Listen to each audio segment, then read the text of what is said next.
They beat us in every aspect of the game. And we all saw that, right? Yeah. And so, but I like playing a high-quality opponent like that. In essence, that is a postseason type environment. You're going to play against a team that is really good, and you're going to play in front of a packed house. And the reality is, in order to move on, you have to win the series. So that's what we are tasked with right now, is finding a way to get the job done and win the series right now. We had a handful of opportunities right there to obviously go out and score runs. Being down 2, no big deal. But to have 3 innings in a row where we got runners on in scoring position less than 2 and not tack a run, okay. But then to completely shut down after that, that's not okay. So a little bit of this, a little bit of that. Some uncharacteristic stuff, obviously, for I think Cav and Iva and Trent went for 10, and a lot of, like you said, runners in scoring position. Were you okay with those at bats, or some of them, or were you pretty kind of unhappy with the process during those? How so? How so? Which part of the process are you referring to? Or I guess they're at bats collectively, particularly the ones with runners in scoring position. And I know you're not going to recall them all off the top of the head right now, but did you feel like they were kind of? And I guess we didn't get it done. The runners were left on base. I mean, those are guys that Gavin just came off of having like one of the best weekends ever, and he's slugging the heck out of the ball. He drove one into right center as well. I see you need timely hitting. You need to get on, you need to get him over, you need to get him in. And we didn't do any of that, like really today. 5 hits? Yeah. Yep. Yeah. A couple walks. And Ojeda, their reliever, has some really good stuff. I felt like we had a good game plan going into facing their starter. Just more did not execute it. And then also, Ojeda, really primarily a fastball guy, and it's got a lot of life to it. Low slot, good extension, good ride. And it's one of those things you say, get it below the hands, but really you got to get it below the belt because that thing continues to ride. And they're underneath everything.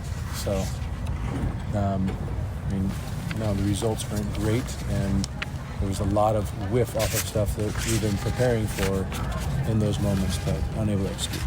Before that 4-run 6th inning, Zach and Eric did a really nice job kind of coming in there and providing some stability. What did you see out of those two, and why the change for Wingy through Segura? Well, you mean as we've all seen him jump in right after the starter? Going with Zach there first. Well, also, depends on how long. When your starter's on a pitch count and we threw, high 30s in the first inning, if you're going to sit there and expect Eric to go long, it's not necessarily plugging him in right away and then having him get hot and then simmer for a long time. Komatsu's got stuff that we just saw. It was really sharp, especially right when he got out there. And so that allows for a good bridge for Eric to then come in a fresh inning as opposed to getting him hot, waiting. And we also thought that was a really good spot for Zach to come in and get a handful of guys. And he was rolling pretty good there. So, how would you describe the lineup? Balanced. I didn't see a ton of overswinging. They used the opposite side of the field. Our plan was to get on both sides of the plate.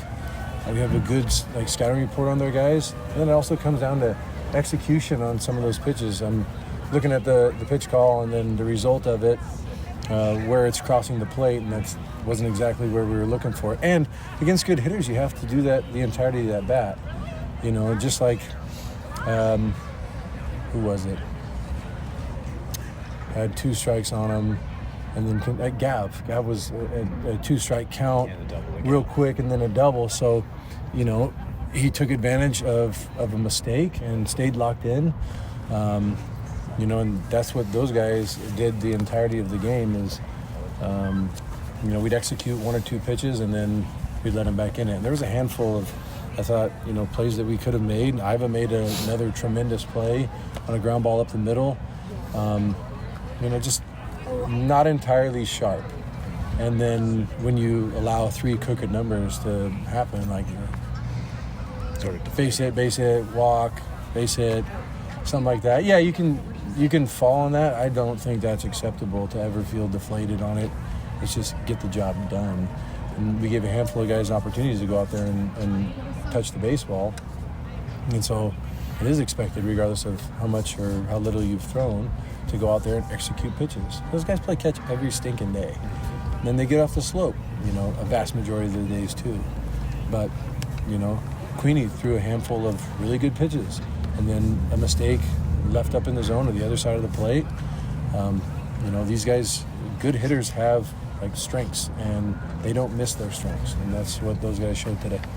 With Nelson, from a health standpoint, everything come through okay? How'd it look? It looked good. It came out hot, right? Yeah. So he's good. He'll just continue to build up from where he was at today. He got about to his pitch limit, but throwing upper 30s in the first, we weren't going to go out there and try to expel him too much more. But it was good to see him get back on the bump. Obviously, each of those hitters were working full count. I thought he executed some good pitches. The call didn't go our way on some of those, so you just got to overcome and keep moving. You don't see a lot of 12-0 losses for you guys here in the stadium. No, first loss at home of the season. Yeah, 15 I think you had in a row, Yeah. I mean, just processing that, how does that sting a little, or I guess how do you kind of process Well, it doesn't feel good, Yeah, obviously. Joe. But you got to be a big boy and get over it. Yeah. No one cares if you're upset or sad or any of that crap. So I say you go out and you fight tomorrow. Been knocked down many a times. And, I think of our guys, and I think of, everyone who showed up today or tuned in to listen or watch the game.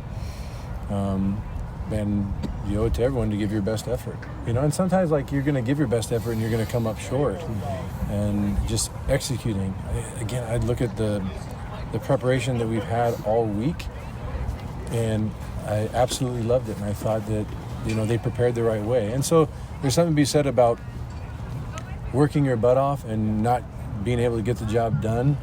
It's going to be painful regardless if you don't win, because the standards are extremely high. But, there's a sense of, hey, I keep working, and then it has a better chance of paying off, as opposed to if we rolled out and didn't do anything and had no intent in our practice or our preparation, then shame on us for that. But that wasn't the case. We've been busting our butt all week, and since we showed up in the fall.